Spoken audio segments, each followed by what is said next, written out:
So I'm still sure you're all aware of Colonel Dodo and his horrible hearing, but do you ever know the story of how he became to be?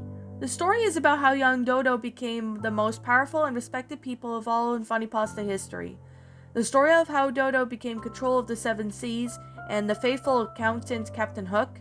No, you may be, don't be, as you may be honest. I don't even know who you are. Get ready because this is quite a long and heartwarming journey as enough to sail a hero's trophy. Now let me start off by saying this. Colonel Dodo was born in the slums of London during the summer of 22, back when they were still a horse and carts and Mr. Menstrel was still married to Miss Counter. Growing up, Colonel Dodo had a pretty hard up life, and it wasn't particularly popular at school. To be honest, Dodo never really paid any attention in school. He was too busy planning his fulfilled long dream of being the world's famous pirate. As a wee little Dodo, Colonel Dodo grew up watching pirate films due to his father in the theater of central London. Dodo managed to spend most of his time trying his best to build his own pirate ship, but rarely, if it ever worked out on him. One time Dodo actually succeeded in building one of his boat inventions out on the sea, but that was because from paper it quickly dissolved into the ocean, and Dodo nearly drowned. In high school, Dodo became a victim of a school bully by Gillingham. Gillingham was a big chungus in school, a bully who had moved around due to his father being an army captain of something, and spent nearly 2 years in Empire Bay, where he got kicked out of school for jamming a pencil through the head teacher's eye in school. Gilman would have often beat the snot out of Dodo, and however, Dodo's favor was Gilman's lack of intelligence. "What is the square of a pineapple when it spins?" Dodo would ask while being beaten up by Gilman and his goons. This caused Gilman to say, "Well, gee, I don't know." Then Gilman and his goons would realize that they could use Colonel Dodo to their advantage, and Dodo would have to do all their homework. This allowed Dodo and Gilman to put aside their previous animosity, and with Dodo's help, Gilman was able to inform the Fordham and University of where he was studying accounting. Gilman had also lost weight and became very slim, some kind of Malik Bell. It wasn't so in high school, where Dodo at first was involved in criminal activities. Dodo and his friends were including Gilman, who raided the local candy store by a monster hog hybrid thing. And the monster hybrid thing was incredibly slow. It took about maybe 500 hours just to walk from one part of the store to the next. Because of this, Colonel Dodo and his crew were able to raid the Godstoppers as possibly as they want. It was quite funny, but it fit in the range of the monster dog hybrid to kill 3 assassins who became ghosts. Due to the underworld having some strict policy changes, the 3 ghosts were never allowed to be going on to the other side. They were forced to serve the dog hybrid for all eternity. So sad. Anyways, it was a part in high school that Colonel Dodo got himself a first ever job at the shipyards, where he worked for an incredibly nasty pirate named Captain Tumsat Table. And it was a horrid man who had served Captain Flint's first mate back in 1902. Dodo was tormented by Turnatable, who were replaced by Gilman and Dodo's nemesis, and he forced Dodo to scrub all the floors at shipyards, including the floors and the mighty pirate ship named the Mighty Beak. However, Colonel Dodo, despite hating the Turnatable, loved his listening to stories about serving Captain Flint's crew. Turnatable casually gloated and even brutal nature to his crew. He also was the one time that he nearly killed the onion farmer named Sam, just because he put onions in a Turnatable hog. He then told them another story, which involved him and Flint, setting the fire to 6 ships that were carrying precious stones stolen from Bogo and Go Hills. After Flint's crew discovered Treasure Island, Turnatable then turned his best friend and take the treasure for himself, only to have Flint nearly killed him with a gun duel. And this led Turnatable establishing his own crew and departing Flint's side. Anyways, Colonel Dodo then decided that he wanted to Turnatable's ship, and he, with the help of some of his Rouge members and Turnatable's crew, they managed to stave immunity. Once the incredibly hot morning, Dodo was scrubbing the floors at Turnatable's ship as normal when Captain himself appeared behind Colonel Dodo and gave him right a good kick up the arse. Dodo then turned himself around to confront Turnatable, only for Turnatable to give his beak a right good squeak. Dodo then pulled out a large sword and began fighting Turnatable, despite not using it before, able to defeat Turnatable by stabbing him so many times, killing him instantly. With Turnatable dead, Dodo then took control of the ship and set sail for the lost city of gold. Sorry folks, but this apparently cannot last, as Dodo ended up crashing the boat near a nearby ice crew. Everyone on the crew then sank to their deaths, while Dodo was survived, climbing on the top of the ice berg. Fiddle-dee, fiddle-dee, Colonel Dodo sang, as he watched the entire boat sank deep into the abyss of the Atlantic Ocean. Dodo then returned home to London, where his angry parents were waiting for him in the harbor. After leaving high school, Colonel Dodo attempted to attend a art college, but left because it was just too much art and not enough art. So then World War II came, and Dodo was summoned to fight. Dodo then spent the majority of the war scheming to get himself out from being sent on the front line. The Commander General Adcock. General Adcock was a wicked man who had an incredibly crazy and was always spouts out the words "bah" at every opportunity. Meche was self-confessed of a normal person, forced Dodo to do several grueling tasks, and which he and his darling friends had to go eat some scones in Walnut Pass. And then the sun went down. While Colonel Dodo never won any medals during the time of the war, he still managed to win the honor of being first animal and the first animal in history to get kicked out of the army. You see, one day, Dodo accidentally shot a carrier pigeon while taking out his new handgun. Dodo then decided, in order to not face the consequence for killing the pigeon due to being a court-martial offense, he decided to instead of eat dinner. After eating the pigeon, Dodo then was received as self-unit by General Mescott, who asked why Dodo had not gone to the front lines instructed by the carrier pigeon. "Ah, you see," Colonel Dodo began, but then was cut off by Private Baldrick, who said, "Why we didn't receive any message, and Dodo definitely didn't kill this precious plump of juicy bird. What?" Dodo was then arrested and then sentenced to death, but that was to be shot for the very next day by firing the squad that was lead over the soldier. However, Colonel Dodo was able to escape that night after his arrest. Baldrick then came in to visit him and offered a cunning plan to get him out. He presented Dodo with the escape kit, which included a wooden duck, which Dodo could balance on his head while in the water in order to disguise himself. After Baldrick departed from leaving Dodo with the escape kit, then he used the methods taught by his mentor Freddy Krueger and was able to walk through the walls of the prison.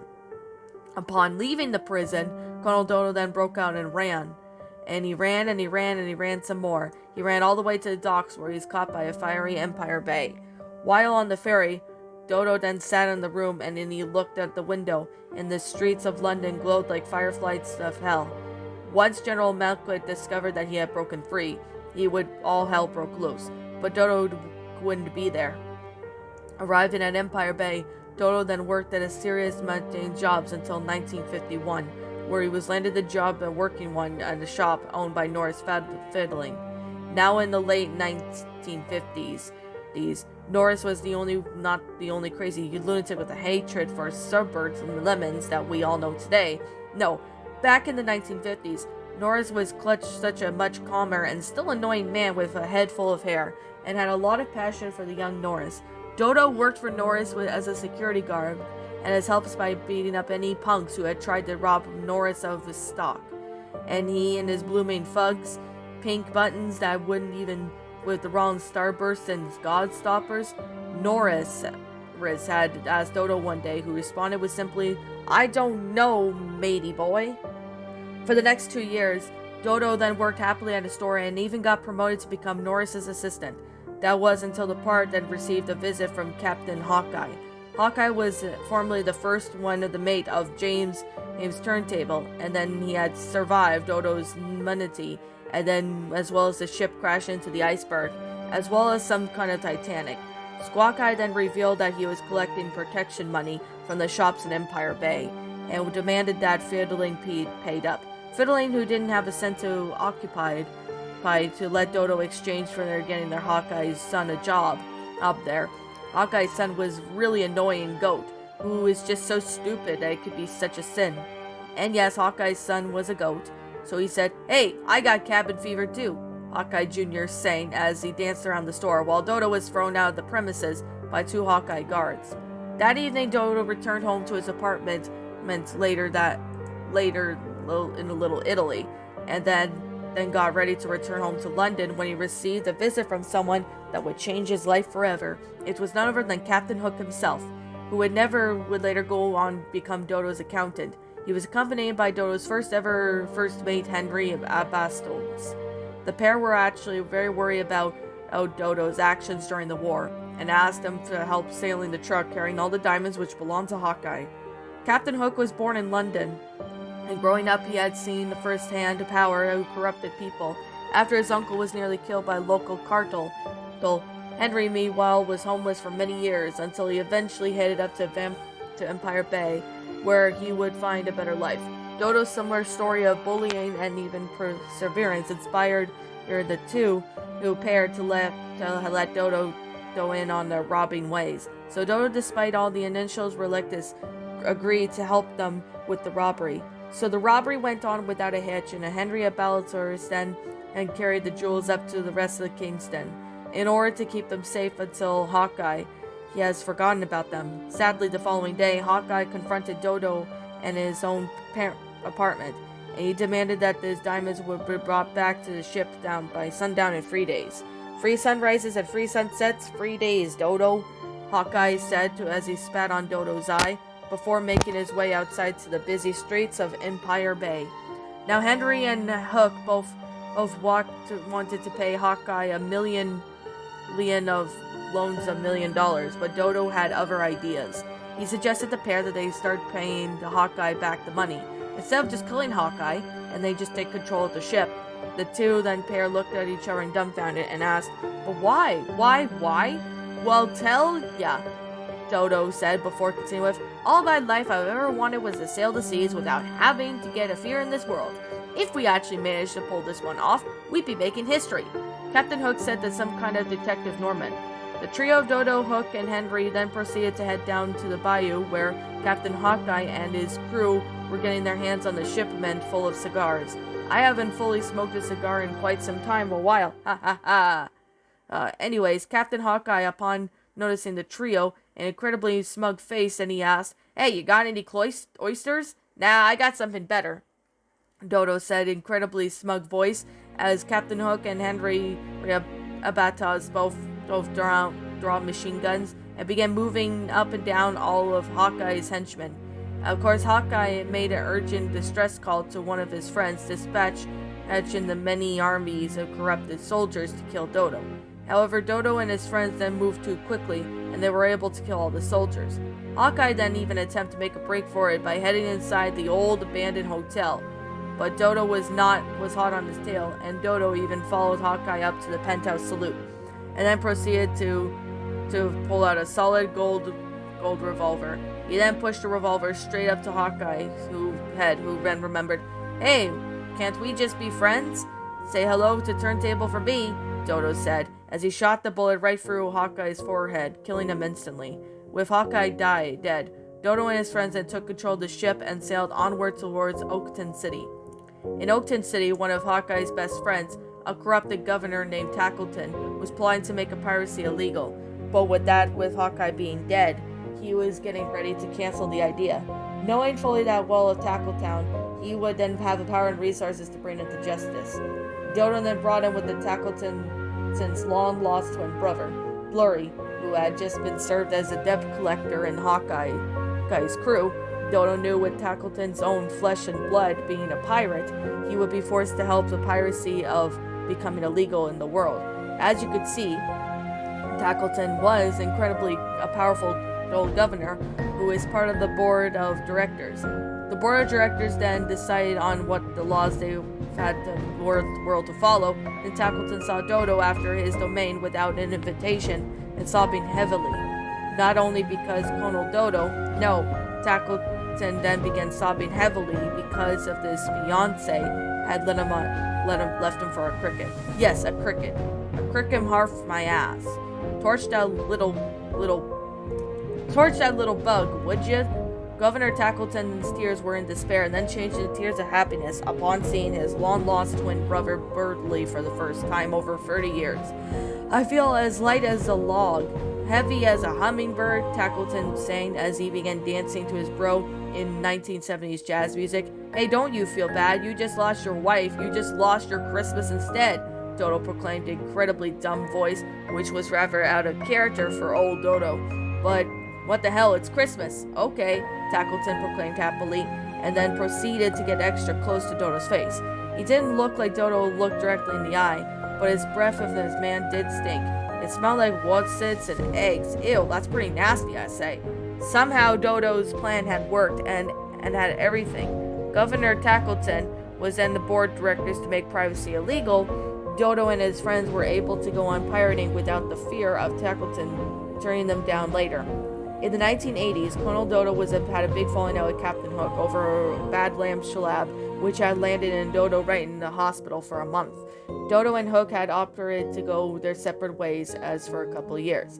As their separate ways, Dodo failed to keep that under the seas and out of control without Hook managing his accounts for him to look as a job. At the level of streets of the newspaper, this was then that Dodo met Donald Duck, who then went on by helping him find it with the Toilet Duck Company. Sadly, Dodo departed from Duck's side in and around 1985, or for their whereabouts had become far too busy in his latest business idea. He founded his very own propane company entitled Dodo Incorporated. Dodo Incorporated was served to be the biggest manufacturer of propane in the United Kingdom, and did succeed in doing so. Several decades later, it burned to the very ground by Hank Hill. Dodo used some of the money that's stolen from Tom Hawk's safe to invest the company. Then he used an old abandoned warehouse on Burbank Avenue as a base for his operations. It wasn't also around this time, so he recoiled with Captain Hook. Yeah, we get a resolve with that conflict, literally between the two paragraphs. Dodo and Hook had helped Henry Riabatabas, who were able to make Dodo Incorporated worldwide. You see, Henry would fly around the world delivering propane to all the people in the world. Some say every 15th of October, Henry delivers propane to an elderly couple in Turkey. However, this was yet to be confirmed. Now Dodo Incorporated brought Dodo for a bit of money. Then he used that money to buy himself even bigger ship than he already had taken from Captain Hawkeye many months ago. Dodo then decided that it would be finally time to take time to the entire ocean. In order to do so, Dodo needed to defeat an almighty octopus, who was in the nesting place was in the full center of the ocean. Upon Hook and the ambassadors crossed this, they looked at Dodo and confessed their faces. We got a plan, then? Hook asked. Then just follow my lead, Hook. Colonel Dodo then responded as they made their way into Dodo's new ship. Then they proceeded to travel towards the center of the ocean, where they endured freezing cold evenings and chilly mornings. Charlie was always chilly. He is chilly as an elbows. Sorry about that. Anyways, I guess I should explain the almighty octopus. Well, I'm right. Well, I'm going anyway, whether you like it or not. The almighty octopus said it had been around since the beginning of time, although it wasn't until 1936 when the octopus was brought attention to a claim to offer Paulette Lombrio in Lombrio's critically acclaimed book, The Demon Brief by the Sea, discussed the almighty octopus and how it had so much power to crush ships by using its mind. Lombardando discussed the fact that the octopus may have been around since the dinosaurs pondering about, and he believes that the octopus is not so easy controlling the power due to the precious gemstone embedded on his head. According to Lombrio, and by being a stone, the octopus was able to control the seas like if it was nothing. If Colonel Dodo wanted to take control of the ocean, he would need that gemstone, and he was going to get it no matter what. Researching the center of the ocean, Colonel Dodo and Henry Abatacos decided to give the almighty octopus some bait, and they all had to leave to make sure the creature was distracted. That way they wouldn't put up such a fight. Dodo then searched inside the large Tesco carrier bag and pulled out a rabbit. Hey, what's the matter with me? The rabbit asked as he was thrown into the river by Dodo. Not even seconds later, the almighty octopus then flew out of the ocean like some kind of great white shark and then ate the rabbit up in one bite. Dodo and Albatross got gobsmacked, for they had no idea the octopus would be that quick. "You're gonna need a bigger boat," Henry Albatross cried at the very top of his lungs, as the octopus began with the almighty gemstone, which caused the ship to start sinking. The almighty octopus decided apparently it wasn't enough and grabbed Dodo and Henry with two of its tentacles. The octopus lifted Dodo and Henry high up in the early afternoon sky. Dodo closed his eyes and of course bracing for impact to allow the AO to open up. But it's apparently a mighty mouth, revealing to be razor-sharp teeth, the sharp as knives, and with a breath of the stank like cat vomit. Dodo and Henry were sure they were done for. However, the impact never came for Captain Hook, who had been in the bathroom taking a long old crap after throwing the harpoon at AO. The harpoon then got caught in the poor octopus on the head, which caused him to let go of Dodo and Henry, and the pair were brought back on the ship. Captain Hook, however, AO, was then very much alive, and had pulled a harpoon from its head, and then throw it back at Hook, only to narrowly manage to avoid getting hit. AO then proceeded using its powers, and to cause an incredibly violent destruction to appear on the center of the ocean. The maelstrom then began pulling Dodo's ship towards it with a hook, trying to utmost best to steer the ship away. And of course, Dodo had managed to the captain's headquarters and opened up a large briefcase, which sat upon his mighty Dodo bed. Inside the case was a grenade launcher, and Dodo went back to the front of the desk and then pointed the grenade launcher directly at AO's face. "Smile, you son of a gun," Dodo said as he shot the fatal shot right at AO, causing it to explode into million bite-sized pieces. Suddenly, the gemstone began flying in midair, and just as magic turned into a fairy wearing a blue dress. "Hello there," the blue fairy proclaimed happily, which Henry Bus asked, "Is that you?" "Yes, I am the fairy, and I was the one who gave Almighty Octopus, or J. Keg, as I like to call him with his powers," the blue fairy explained. What happens now?" Captain Hook asked, which the blue fairy responded with, "With J.K., I mean Almighty Octopus, dead, that puts you in free of control of the seas," the blue fairy went on. "Just remember that the sea is very delicate mistress, and therefore it must be treated with utmost respect to you. Do you understand?" "So basically I can control the seas now?" Colonel Dodo asked, which caused the blue fairy to get straight up in Dodo's face. "That's what I said, didn't I?" The blue fairy asked erratically, and then she ended up disappearing into a cloud of smoke, leaving behind the gemstone as Dodo picked up the gemstone with his feathers and remarked, "That George, I finally did it!" Dodo then turned to his face. Hook and Henry then looked and proclaimed, "The entire ocean is ours. The 7 seas belong to us and we're alone." "Where are you going to go keep that gemstone, Dodo?" Captain Hook asked, which Dodo responded with, "Oh, I have a place for a hooky." He then proceeded to place the gemstone on his hat, and then the gem was still on Dodo's hat. Even though I'm writing this, after receiving the gemstone, Dodo and his friends celebrated by having a massive party down at Walnut Pass, which lasted for about 5 days straight. Isn't that swell? Dodo and his friends danced all through the night, and then danced until the sun went down. Hushably Mountain, and that's when Dodo became a pretty shocking realization. If the regular schmuck like him could kill the most powerful creature in the ocean, then what good is it with power? It occurred to Colonel Dodo that no matter how strong someone was, they would always be there with their wings. And Dodo then decided he was going to be a supreme, and the ocean would have to be extra careful. Then they were finished partying up, and Dodo and Hook and Henry announced their status as the new rulers of the ocean with the press conference in Bikram. Dodo was then being treated with more respect than he could ever hope for that he was getting. He was getting the praise from everyone that I met everyone. Even I met his old school and teachers on the amazement of what them remarking. "Oh dear God, that's Dodo," he then proclaimed, and shoved a massive spoonful of mashed potatoes in the mouth of Esmeralda, just say for shame. In the control of the entire ocean, Dodo, despite Hook and Henry urging him to have opt against bullying and buying another ship, instead used the government's money to rebuild his old one, and nearly destroyed the almighty octopus. Especially with speaking with the government, Dodo had actually turned in for a run for prime minister around 2005-ish. But unfortunately lost to Tony Blair, and now that's just very sad. I mean, seriously, Dodo, how could you possibly lose to Tony Blair? I guess he just got the flair that Dodo lacks, I suppose. Dodo used to never found status in the head of the senses of the seas to make good friends in politics, including the former Governor Tackleton and many others, including Boris Johnson, Donald Trump, Mr. Parks, Governor Frank Burning, and so many others. Heck, even the best friend and did of the damn cricket, which had been stolen Tackleton's, which is the love were right under him, and the under right of the covers, so I guess that's why they call it the blues.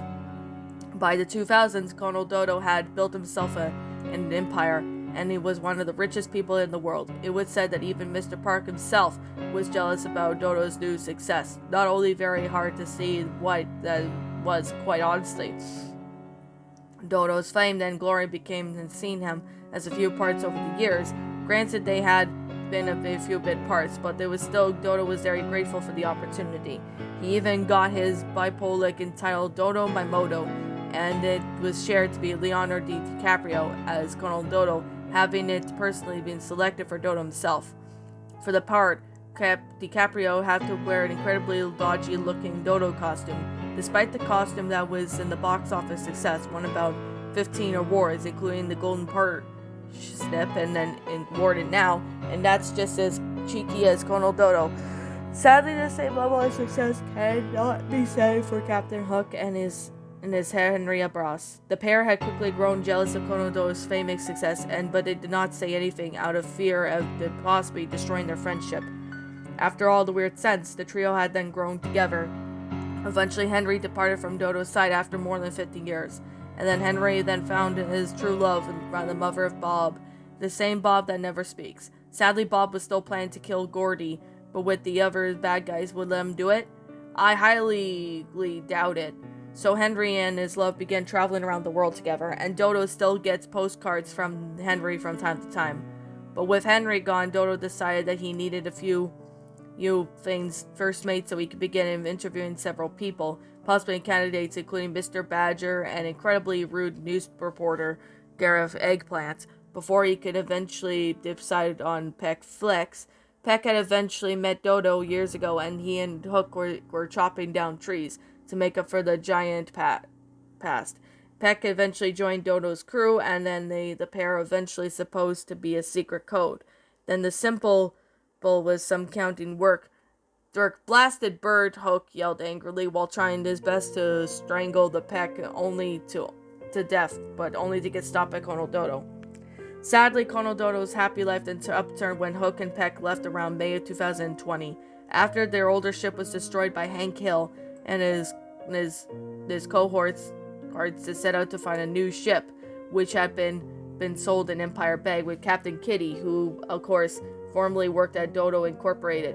During the adventure, Hook was able to divert many in the armies, which allowed Dodo's Peck to progress even further in the countryside. After losing the military, Hook then adapted not to return to Dodo, and instead got a job at Shockbuster in London. He also had brought his own pirate ship and then turned to the bed, and then before breakfast for the homeless. He then ran the B&B first mate Simi, whoever though didn't, unlike Henry, was now decided not to keep in contact with Colonel Dodo, so sad. Colonel Dodo then even made a dealt with the crushing blow to the tank engine at Empire Bay, but of course resulted in Peck getting over and over run over by a truck. For though Dodo didn't actually succeed in running over and getting the boat, that had fell into the deep depression, which he tries his best to get enough through by smiling a happy face, but I think he'll never truly be happy again. Maybe he needs some Tackleton's powdered milk? I swear this Springfield's the only choice, Dodo said, trying to offer Henry's job back, but Henry declined it as he was getting married, and this fiancé did not approve of Colonel Dodo for his unknown reasons, so the pair could have left Dodo at the worst, or either Dodo would Incorporated was also burned down by Hank Hill. While Hook and Peck both gone, Dodo became more reckless and no longer had anyone to calm down. He had now given up his anger and showed off more darker sides of Dodo that he had never been before. So, for example, Dodo, who had willingly had Captain Kitty beaten up to a pulp after the latter failed to pay his debt in time.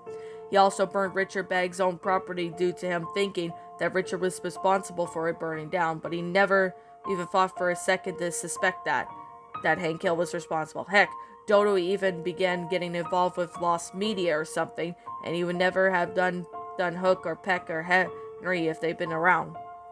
You know something? In a sort of weird way, This is a new, darker personality. Dodo became more like James Turnatable and Captain Hawkeye, and became exactly who he never expected to be. Some, including you, truly eagerly waiting that day as Dodo gave us up control of the ocean. But then, it's just all a matter of time. So, ladies and gentlemen, if you ever see Colonel Dodo, just ignore him. Don't even bother talking to him. Just walk past Dodo and pray to God that he hasn't had a bad day. Because if he has, oh, you better run. You better run, else Dodo would feed you up to his pet new guard dogs who had gotten them from the pet store ran by Bill Skies. Yes, Bill Skies is not even joking on that one. Just to keep a low profile. Just remember that not all heroes are happy. Maybe one day Dodo will become the Dodo he used to know. Until that day comes, well, I'm loving the angels instead. And that, my little pretties, was The Rise of Colonel Dodo, a funny pasta written by Matthew Bumford. My final thoughts on the story. Now, I'm just gonna sit here and say this right now that this one Matthew Bumford requested me like back when my old computer didn't work. So, with that being the case, I am going to sit here and review it now, and I just had the chance to sit there and narrate it. So, I obviously found this story to be really funny. Now, it was a really well-made funny pasta. It was really interesting. The concept was just flat out amazing. Like, I could actually, visualize Colonel Dodo doing the things he did. Well, I know it's supposed to be a funny pasta, so it's not meant to take it seriously. So, I could definitely say there was some parts of the story that didn't really make a whole lot of sense, but yet again, that's with funny pastas nowadays. Like, not all funny pastas have to make a whole lot of sense, and that's definitely something I'm saying that right now. Not all funny pastas do tend to make a whole lot of sense. If you get it that way, you probably will understand it, not every single curry pasta or funny pasta has to make a whole lot of sense. But I could definitely say that this story actually did well with the whole, concept of itself. Now, I do appreciate if the story was the good grammar, the sentence structuring, the storyline of how it all went out. And I definitely have to say that the concept was really well done. Well, I kind of already said that, but, Anyways, I definitely have to say, Matthew Bumford, this was an awesome story. Like, this story was just flat out amazing. This story was just funny. I don't even know why it took me so long to get to it, but I finally had the chance to sit there and narrate it. So, with that being the case, I definitely have to say, this story actually played out really well. And I especially do love, how the characters acted all funny and silly. I had to take multiple reads, like I always say. With these kind of stories, I usually take multiple reads before I go ahead and read them, because I usually burst out laughing, because of how silly this story was. So, with that being said, this was actually a really good funny pasta. And I actually have to say, this is actually one of my favorite Matthew Bumford stories. Now, I think the most favorite one would have to be the Special Agent Oso one, the My Friends Tigger and Pooh, and yeah, etc. But, I might go with, my top 5 favorite Matthew Bumford stories or something in the future. I'm not really sure if I will do that, but if I do, that would be interesting. So, I'm gonna definitely say that this story actually played out really well with the whole concept of the characters and everything about it. That just actually helped with the story, and that's a very good thing when it came to that. So, I'm going to keep the review as short as I possibly can because this is a really long story. So, I actually found this story to rather be enjoyable and really well done. So, with that being said, this is simply my own personal opinion on this story, this funny pasta. And if you happen to disagree with me, that's fine too. We're all entitled to our own opinions regards to these funny pastas. And this is simply my own personal thoughts. But yeah, and I could definitely say this is simply my own personal opinion. If you like this funny pasta, that's fine. If you don't like it, that's understandable too. I could really respect your opinion if you respect mine. So my final rating of this story would have to be a 10 out of 10. Really great funny story. I really do enjoy it. It was very enjoyable, very well made, and it was really silly of how the story went out. So that I could definitely give out the good reason why I actually like this story. So, anyways, with that being said, what did you guys think about this funny pasta? Or curry pasta, whatever you guys like to call it. Did you guys enjoy it? Did you guys not? Also, what we have done personally to help make this story a lot better. Leave me know what your thoughts are down in the comment section down below. I'm the Queen of Lions. Thank you so much for watching today's episode. If you happen to be brand new here on this channel, be sure to like, comment, subscribe because I make brand new videos every single day. Don't forget to ring the notification bell to when I upload so then you guys will not miss an upload. And as always, please roll the outro because I'm out of here. And I'll be catching you all in the next videos. So peace out, everyone. And as always, please roll the outro because I'm